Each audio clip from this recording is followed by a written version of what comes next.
Buenas noches, señoras y señores. Desde hace décadas, España está siendo la gran perjudicada por las políticas agrarias de la Unión Europea.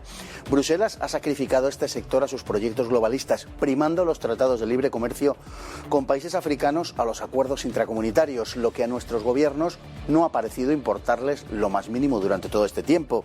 Hoy, el proyecto de la Unión Europea apenas sí tiene algo que ver con aquel al que se sumó España hace 35 años. Si las políticas no varían drásticamente, el futuro de nuestro sector primario se verá algo más que comprometido. ¿Adivinan quién es el beneficiario de nuestra desgracia? Pues sí, Marruecos. Se lo vamos a contar. Si la situación de la economía española es más que preocupante, la de la agricultura podemos calificarla como límite. Y nada tiene que ver la pandemia en esta debacle. En estos momentos los cultivos de invernadero están vendiendo su producto por debajo del precio de coste. Berenjena, calabacín, pepino o pimiento se están pagando por debajo de los 20 céntimos el kilo. Todo ello porque se ha producido una inundación de productos extranjeros en el mercado, algo que no debería pasar en función del principio de preferencia con que la Unión Europea teóricamente protege la agricultura de nuestro continente. Sin embargo, Bruselas viola ese principio con el beneplácito del gobierno español. Las grandes empresas agroalimentarias están arruinando nuestro campo. España hoy importa judías, ya que Marruecos nos supera en la producción de esta legumbre. Y Bruselas ha determinado que ese país sustituya al nuestro en el mercado de la fresa. En 10 años, las importaciones hortofrutícolas marroquíes han crecido en un 52%. Así, mientras el tomate marroquí en los mercados europeos ha aumentado en un 27%, el español ha caído en un 68%. Los productos procedentes de Marruecos llegan a nuestro mercado y no podemos hacer nada por evitarlo. A las grandes empresas les sale más barato comprarlos antes que los españoles, incluso si estos venden a precios inferiores al coste de producción. Algunas de estas empresas, para revalorizar dichos productos, los reetiquetan como si fuesen españoles. Lo cierto es que la presencia marroquí en nuestro mercado se ha multiplicado por 2,5 en apenas 10 años. Todo ello tiene su origen en el llamado Proceso de Barcelona, firmado en 1995 y por el que se estableció una zona de libre comercio entre la UE y 12 países del norte de África. Los países africanos recibían cuantiosas ayudas para la producción sin necesidad de aportación económica alguna. Durante los siguientes 15 años fueron cerrándose más acuerdos de libre comercio entre Bruselas y Marruecos, que culminaron en 2009 en la llamada Acta Consensuada, liberalizando casi completamente la importación de los productos agrícolas de ese país. Al mismo tiempo, se aprobó la llamada Unión para el Mediterráneo, que agrupa a los 27 países de la Unión Europea y a 16 de la ribera mediterránea. Bruselas impulsó la apertura total de todos los productos agrícolas marroquíes en 2013 con el acuerdo de liberalización, que está entrando en vigor desde entonces y hasta completarse en 2023, y que sitúa a Rabat no solo al mismo nivel que el resto de países pertenecientes a la Unión Europea, sino en condiciones ventajosas por cuanto no está obligado a cumplir la normativa medioambiental europea, mientras mantiene para sus trabajadores unos salarios de miseria, incluso para los estándares propios.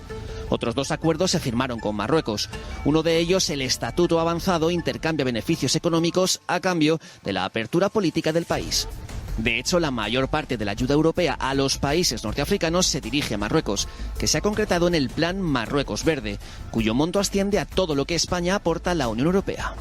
El aumento de su producción de cítricos, aceite y hortalizas, a quien perjudica en primer lugar, es a nuestra agricultura. En esencia, se trata de transformar terrenos de secano y cereal en tierras de regadío cuya producción se dirija a la Unión Europea.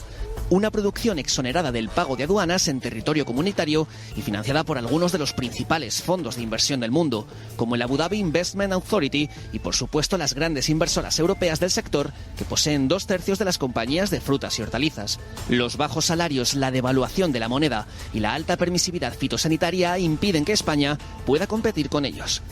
Bruselas ha abandonado de este modo nuestro sector agrario, lo que no tiene nada de extraño por cuanto es lo mismo que han hecho nuestros gobiernos.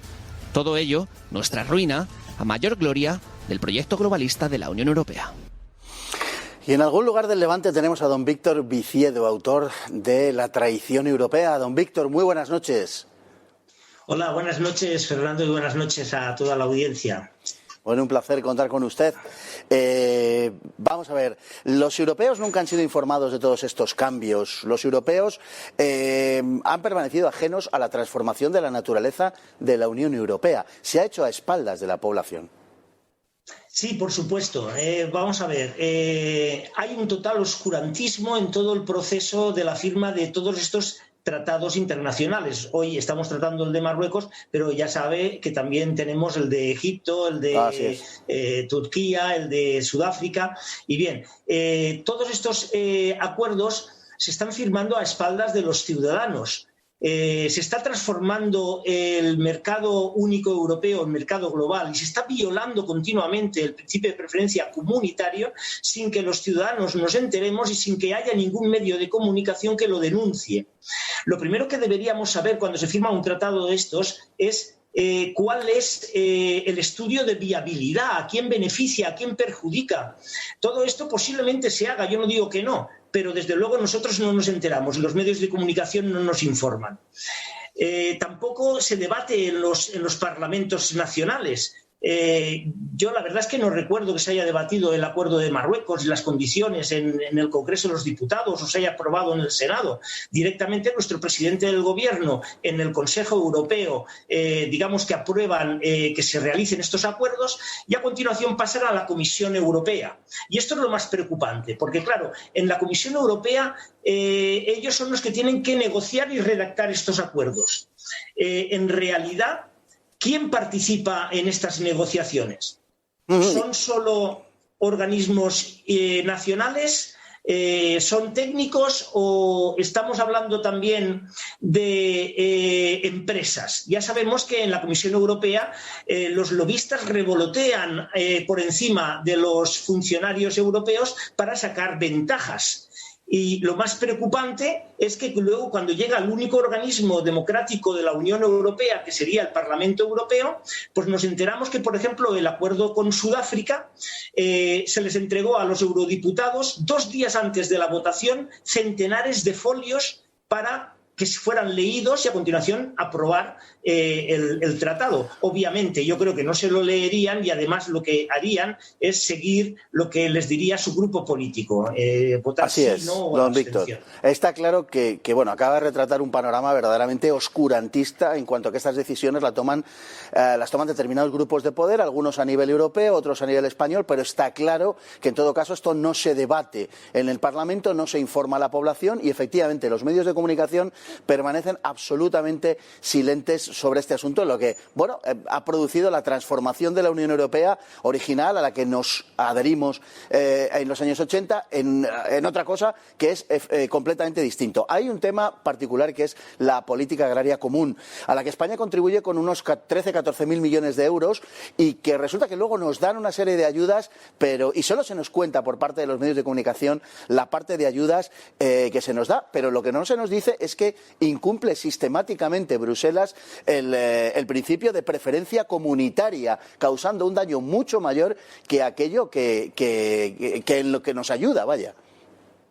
Así es, Fernando. Efectivamente, España contribuye anualmente con 13.000 millones de euros. Yo creo que ya este año efectivamente han sido 14.000 millones de euros y que no es justo que nosotros, que somos socios y que contribuimos al mantenimiento de la Unión Europea con esa cantidad de dinero, no sé, tengamos la misma preferencia o incluso menos, porque ellos no tienen que cumplir las leyes, ellos no tienen la misma moneda que nosotros, la pueden devaluar y además tienen costes de producción más bajos. Por lo tanto, tienen una serie de ventajas que nosotros no tenemos y entran en nuestro mercado a vender igual que nosotros, sin aranceles y sin limitación de cupos. Esto es totalmente injusto. Y para ver lo injusto que es, solamente hay que ver los objetivos de la PAC del artículo 39 del Tratado de Roma, que han permanecido a lo largo del tiempo y que siguen vigentes aún hoy en el Tratado de Lisboa, que se están incumpliendo sistemáticamente con estos tratados comerciales. El primero nos dice que hay que incrementar la productividad agrícola. ¿Cómo la vamos a incrementar si está entrando una sobreoferta de productos que vienen de estos terceros países? Nos habla de garantizar la seguridad de los abastecimientos. Si nosotros vamos a menos, porque, claro, estamos compitiendo en desigualdad de condiciones y ellos van a más, ¿cómo es posible que podamos garantizar esa seguridad del abastecimiento? El abastecimiento alimentario, claro, al final no lo vamos a tener nosotros, lo van a tener estos terceros países. Tenemos la estabilidad de los mercados. Se están desestabilizando los mercados porque hay una sobreoferta de productos que nos llega de fuera que hace que por ley de oferta y demanda bajen los precios. Y esos precios bajan por debajo, como ha dicho en el reportaje, por debajo de los costes de producción. Y por lo tanto tampoco se cumple el cuarto, que sería garantizar un nivel de vida equitativo a los agricultores. Los agricultores no pueden tener un nivel de vida equitativo. Y de hecho, por eso ahora mismo, en estos momentos, a pesar de que los medios de comunicación nacional no dicen nada, en Andalucía, en los invernaderos de Almería y de Granada, las hortalizas están por debajo del coste de producción. Ellos trabajan para alimentar a Europa y a los españoles, pero no tienen dinero para alimentar a sus familias. Esto es muy grave. Y el último, que sería asegurar al consumidor suministro a precios razonables, en realidad tampoco se está cumpliendo. Y, de hecho, la PAC existía precisamente para que los consumidores europeos compraran a precios razonables y los agricultores tuvieran un nivel de vida equitativo. Claro. Y esa es el motivo por el que existía una financiación, existían unas ayudas de la PAC. Bueno, pues una de dos. O a nosotros, para garantizarnos ese nivel de vida a los agricultores, nos aumentan esa PAC y nos dan esa pérdida de nivel de vida que estamos perdiendo, y eso no va a ser posible porque la PAC, en lugar de aumentarla, la están disminuyendo. En el nuevo periodo de 7 años han disminuido en 40.000 millones de euros la asignación para las ayudas PAC, o nos respetan el principio de preferencia comunitario y extraen las partes agrícolas perjudicadas de estos acuerdos comerciales, que sería lo suyo. Así es. Tenemos también, unos beneficiarios de toda esta situación, que además de los países del norte europeo, fundamentalmente Alemania y Holanda, en los Países Bajos, serían también aquellos países, por supuesto, no el trabajador y el campesino medio de aquel país, sino determinadas élites de aquellos países que están sustituyendo, en este caso, a España. Ha citado usted Sudáfrica, podríamos citar Suazilandia, Egipto, pero a nosotros nos toca muy de cerca también el caso de Marruecos, porque además nos sustituye de un modo directo. La producción marroquí, por cuestiones de estacionalidad, digamos que se diferencia en términos agrarios de la francesa, pero no de la española, y por tanto hace un daño directo a la producción española, por ejemplo, en cuestiones como el tomate. Ellos, sin embargo, sí que han sabido articular el llamado Plan Marruecos Verde, que está fuertemente financiado desde la Unión Europea y en detrimento clarísimo del campo español. Es decir, que Marruecos, podemos decir que poco a poco, o no tan poco a poco, nos está sustituyendo. Así es, nos ha sustituido ya en las fresas, nos ha sustituido en las judías, en los tomates, y cuando el plan verde esté al 100%, nos habrá sustituido también en la producción de aceite y la producción de cítricos, en la que nosotros los españoles somos líderes. Como ha dicho bien el documental, el Plan Verde está fundamentado, o es un proyecto dentro de lo que sería la Unión por el Mediterráneo, por la cual los países de la Unión Europea y una serie de países, 16 del norte de África, han hecho una serie de acuerdos comerciales y de proyectos para mejorar la situación económica de estos países del norte de África. Pues bien, el Plan Marruecos Verde es la, sustitución o transformación de 700.000 hectáreas de secano y de cereales. Ojo, los cereales es lo que de verdad alimenta a la población de Marruecos. Exacto. Transformarlas en regadío.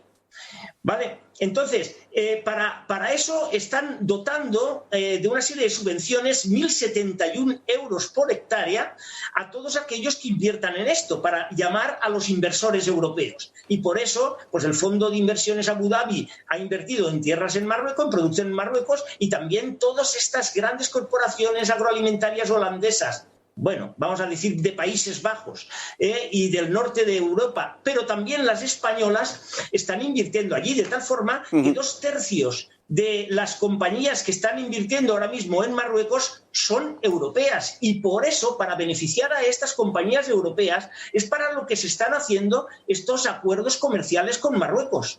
Así es. Don Víctor, nos queda muy poquito tiempo, menos de un minuto, pero el tema de Marruecos es un tema particularmente peligroso desde la posición de España, porque, entre otras cosas, entra en juego la soberanía alimentaria, que no es ninguna tontería. No, no es ninguna tontería. La soberanía alimentaria es muy importante para Europa, porque fijaros lo que ha pasado con el tema del COVID. No teníamos mascarillas, no fabricábamos mascarillas, no fabricábamos los respiradores y hemos tenido una crisis sanitaria importantísima. Pero imaginaros si esta crisis la padecemos con la alimentación, si hay una crisis con estos países que además no son muy democráticos y que además son muy inestables. Si eso ocurre, Europa va a pasar hambre, los ciudadanos europeos van a pasar hambre. Luego, no solamente son los agricultores los afectados, también son todos los ciudadanos europeos. Don Víctor Viciedo, autor de La traición europea, no vamos a abandonar este tema y créame que nos vamos a ocupar del campo español, pues no sé, aunque seamos los únicos o los casi únicos en hacerlo, porque creo que muchas cosas dependen de nuestro campo y seguramente nuestra sociedad ya excesivamente urbanita ni lo tiene en cuenta. Lo dicho, contamos con su presencia en ulteriores ocasiones. Muchísimas gracias, don Víctor. Muchísimas gracias a usted, Fernando, por prestarnos atención y todo un honor que se ocupe de estos temas. Un placer. Gracias. Muchas gracias.